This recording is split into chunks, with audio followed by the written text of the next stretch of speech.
Mutation के क्यों होते हैं silent mutation? Because more than one codon code is single amino acid, ठीक है ना। जैसे अगर एग्जांपल देखें आप, तो मैं स्क्रीन शेयर कर रहा हूँ आपसे, तो स्क्रीन शेयर में देखिए आप,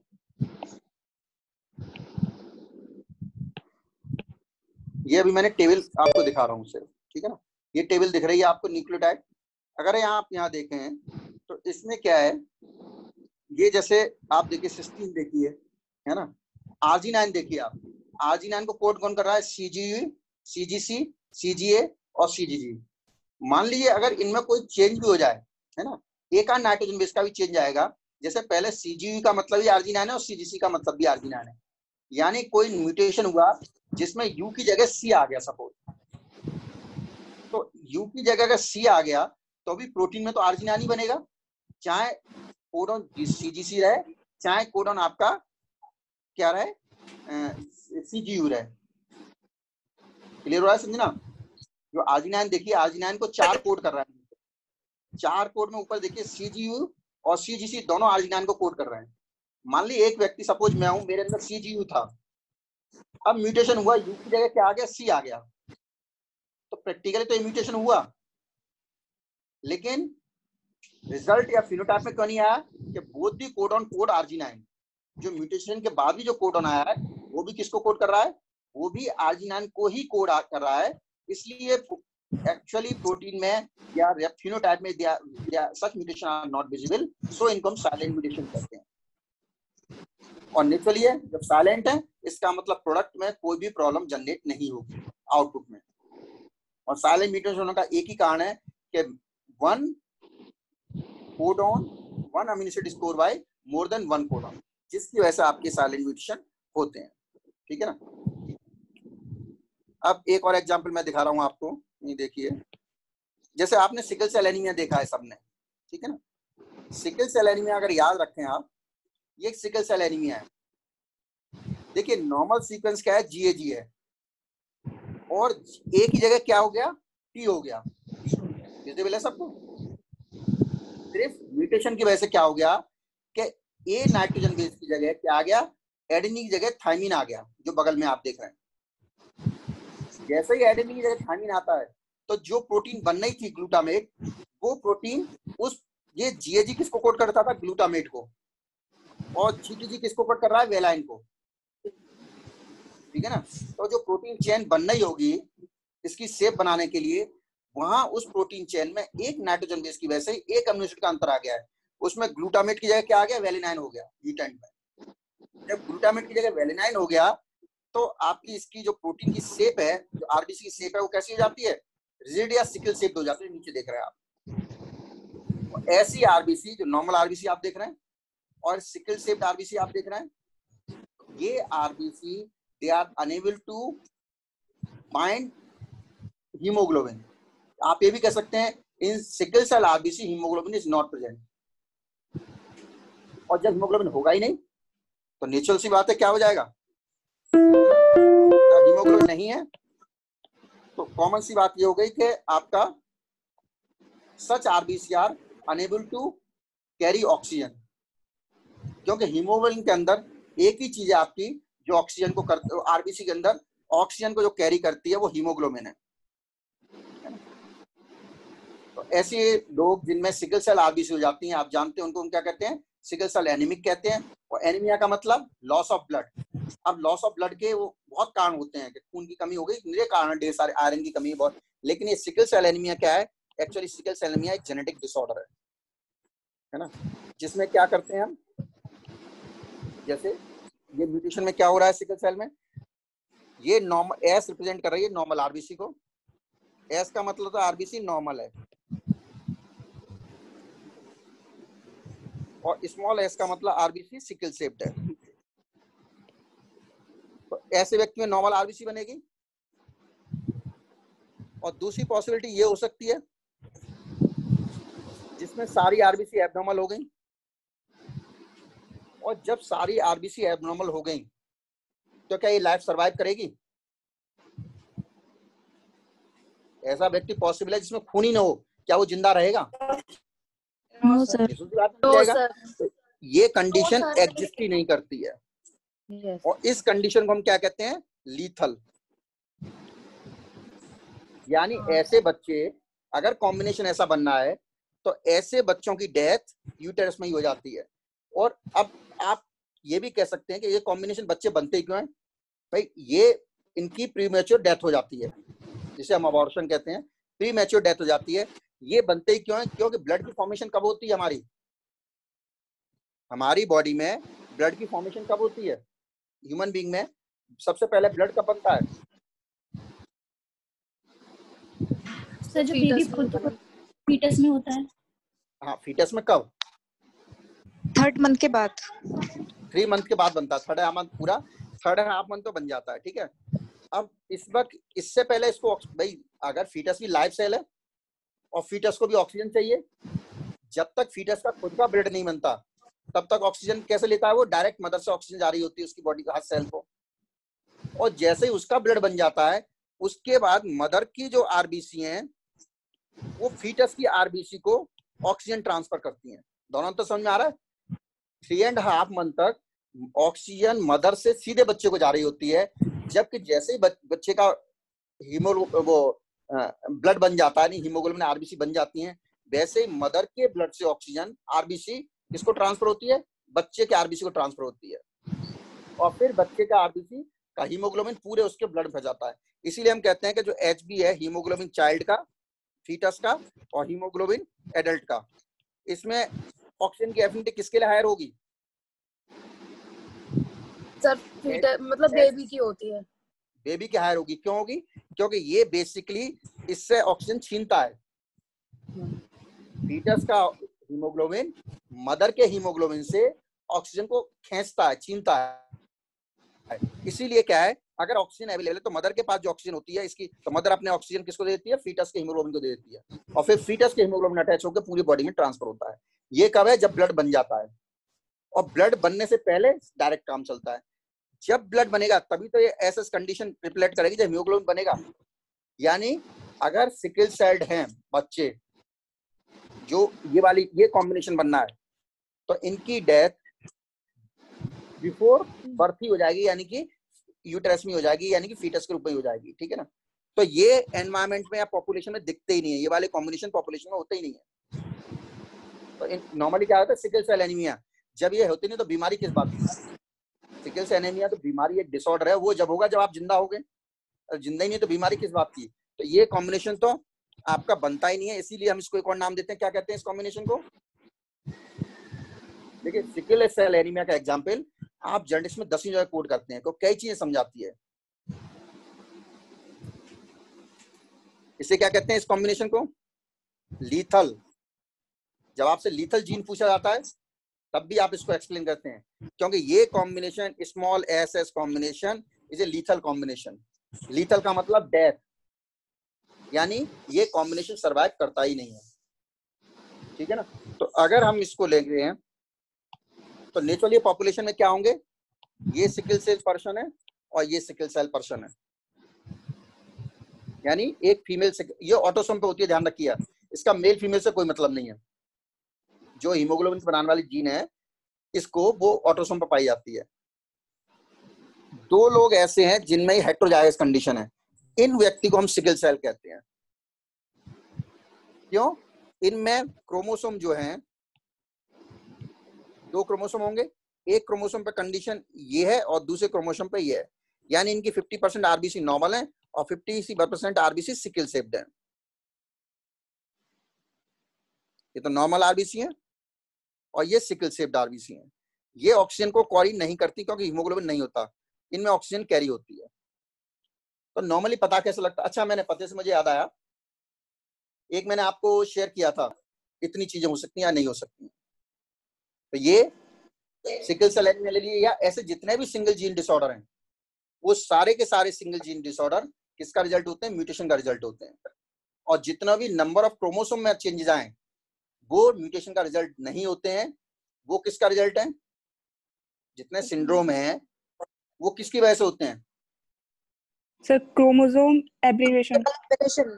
एब्रेशन नहीं है, हम लोगों में एब्रेशन नहीं है सर वो साइट में चेंज हो जाता है क्रोमोसोम के। नंबर में चेंज हो जाता है ना, तो नंबर में चेंज Yes, sir. क्यों होता है? मैं वही तो पूछ रहा हूँ कारण। जैसे सिकल सेल एनीमिया में नाइट्रोजन बेस में अंतर होता है, इसलिए आप म्यूटेशन कहते हैं, ठीक है ना। और जो हमारे सिंड्रोम होते हैं वो क्यों बनते हैं? रीजन सिंड्रोम बनने का Due to alteration in chromosome. Due to Alteration in chromosome. Change in number of chromosome, ये तो ठीक है।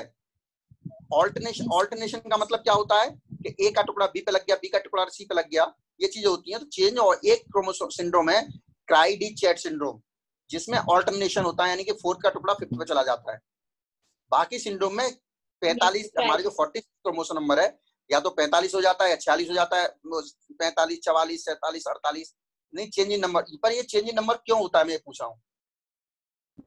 सर हेलो सर, जब डिवीजन होता है, सर जब डिवीजन होता है, जो क्रोमोसोम्स होते हैं वो अपोजिट पोल की तरफ मूव करते हैं, तब सर तब ये म्यूटेशन होता है। सब क्रोमोसोम्स का बहुत सी वजह से होता है, कुछ पार्ट से रह जाता है, तो उसकी वजह से म्यूटेशन होता है। देखो आप बात पूरी सही कह रही हो, लेकिन म्यूटेशन करते ही आपने अर्थ का अनर्थ कर दिया।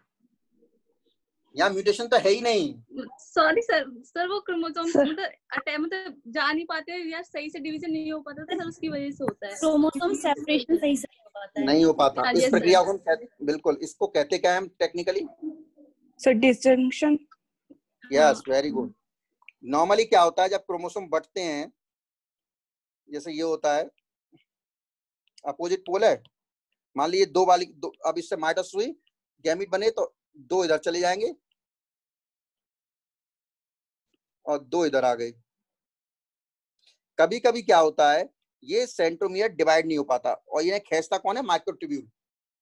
तो ये अपोजिट पोल पर नहीं जा पाता। तो अगर ऐसी कंडीशन हुई तो क्या होगा आपका? एक में तो ये दोनों आ गए, ठीक है ना। मान लीजिए ये वाला चेंज नहीं हुआ था, सपोज ये वाला अलग हो गया, तो इसमें एक कम आ गया। तो जो डिप्लॉयड नंबर 2 था, इसमें कितना हो गया? 3, और इसमें कितना हो गया? 1। जो एक्चुअली क्रोमोसोम नंबर दोनों में एक एक होना था या चेंज होने थे, तो ये माइक्रोट्यूब्यूल क्या हो जाते हैं? कमजोर हो जाते हैं। इसी को हम कहते हैं non disjunction of chromosome during meiosis.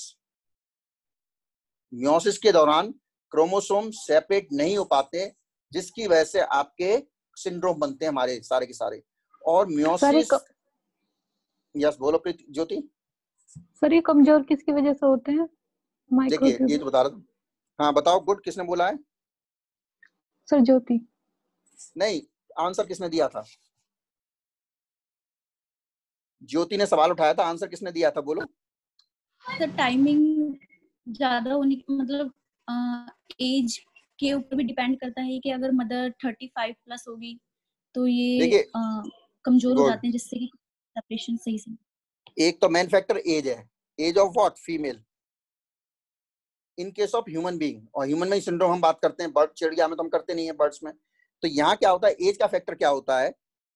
और एज के अलावा कुछ एनवायरमेंटल, कभी कभी क्या होता है एनवायरमेंटल कुछ पॉल्यूटेंट्स होते हैं, वो भी क्रोमोसोम को सेपरेट नहीं, वो नॉर्मल हो सकता है। लेकिन 90% केसेस में सिंड्रोम बनने का कारण क्या है? एज है।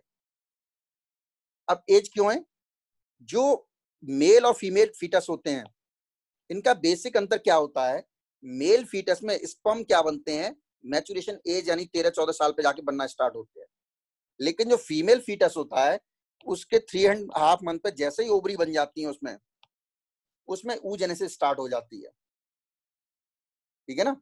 यानी ओवा formation start in a female before birth, while spermatogenesis start after 3 and 14 years of birth. तो ये जो ओवा बन गया, अब ये ओवा मैंने पहले ही समझाया, ये मियोसिस स्टार्ट हो जाती है, और मियोसिस कौन सी? प्रोफेज फर्स्ट की डिप्लोटीन स्टेज में रुक जाती है वहीं के वहीं। यानी ओवा बनना स्टार्ट हो गया, पर इस और माइक्रोट्यूब्यूल बन गए वहां पे सारे। भाई ओवा जब बन गया, क्रोमोसोम बन गया, माइक्रोट्यूब्यूल भी है। लेकिन ओवुलेशन कब स्टार्ट होगा? वही मैच्योरेशन एज 13-14 ईयर्स एज पे। तो ओवा की लाइफ क्या हो गई? ओवा निकलने से पहले ही ओवा की लाइफ 13-14 साल हो चुकी होती है। तो with the age of female ये माइक्रोट्यूब्यूल वीक होने लगते हैं। माइक्रोट्यूब्यूल तो प्रोटीन्स ही हैं, सेल के माइक्रोट्यूब्यूल वीक होने लगते हैं, जिसकी वजह से नॉर्मली ये माना जाता है 40 प्लस में, नॉर्मली 35 पे चांसेस, जैसे 35 अपर एज होगी बर्थ की चाइल्ड की, प्रोबेबिलिटी सिंड्रोम होने की बढ़ती चली जाएगी, यानी बच्चे सिंड्रोम हो इनके चांस बढ़ते चले जाते हैं। जिसमें सबसे कॉमन सिंड्रोम जो इंडिया में मिलता है वो है डाउन सिंड्रोम। छोटे बच्चे होते हैं, हाइट कम होती है, लार सी गिरती रहती है। इनकी प्रोबेबिलिटी क्या होती है कि जैसे ही 35 प्लस में गए, हर 1000 बच्चे पे एक सिंड्रोम होगा ही होगा। देश की पॉपुलेशन बहुत है, तो क्यों होता है? Due to weakening of microtubule. और माइक्रोट्यूब्यूल वीक क्यों हो रहे हैं? क्योंकि, और ये ध्यान रखिए, ये ओवम में होता है, स्पर्म में कोई लेना देना नहीं है। Okay sir. मोस्टली, ठीक है ना। माइक्रोट्यूब्यूल स्पर्म में जब भी कभी किसी के स्पर्म में ऐसी कंडीशन आती है, स्पर्म एब्नॉर्मल बनते हैं, तो वो एनवायरमेंटल फैक्टर्स होते हैं। कोई पॉल्यूशन है, ठीक है ना।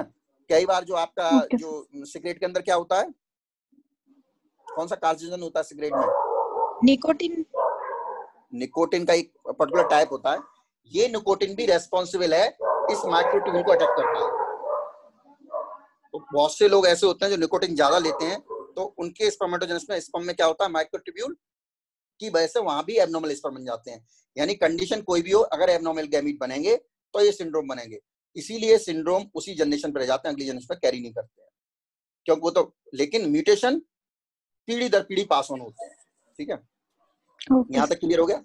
हम दूसरा बता रहे, साइलेंट म्यूटेशन क्लियर हो गया। क्यों बनते हैं?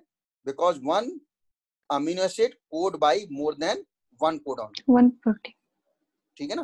तो इसमें क्या होता है कि म्यूटेशन होने के बाद भी सेम अमीनो एसिड आता है प्रोटीन में, इसलिए प्रोटीन चेंज नहीं होती। जब प्रोटीन चेंज नहीं होती, फिनोटाइप चेंज नहीं होता, तो म्यूटेशन होने के बाद भी वो दिखते नहीं है। दूसरा टर्म हम ले रहे थे, कल फिर इनको और कर देंगे। हमने एक बताया था सप्रेशर म्यूटेशन, और इस तो बहुत शॉर्ट नोट आते हैं, ठीक है ना। कई बार पूछा था सप्रेशर म्यूटेशन क्या होते हैं, या खाली सप्रेशर नाम से भी आ जाएगा। देखिए नॉर्मली कोई ये है क्रोमोसोम, ठीक है, पेयर में होते हैं क्रोमोसोम।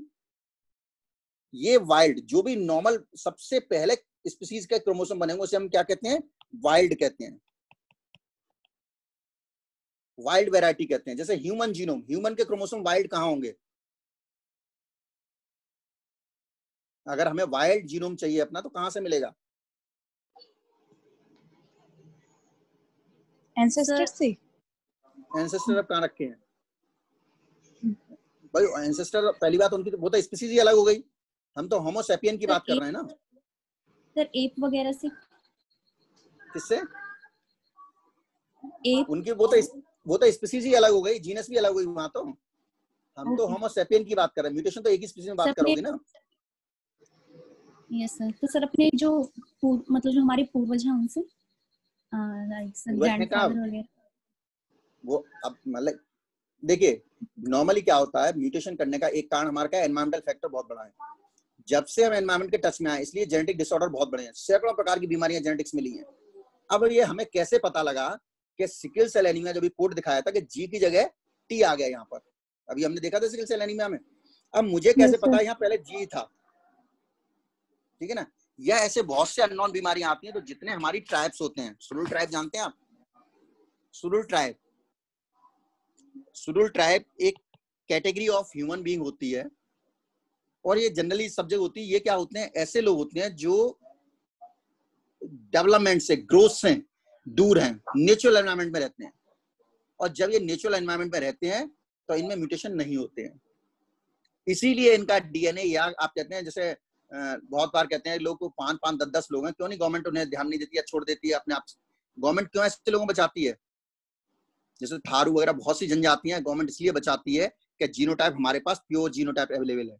हमें उनका जीन सीक्वेंस ले लेंगे तो हमें कभी भी कोई नई बीमारी आएगी तो हम उनके जीनोम से ही तुलना कर सकते हैं कि ये नई बीमारी आई तो कहां से आई।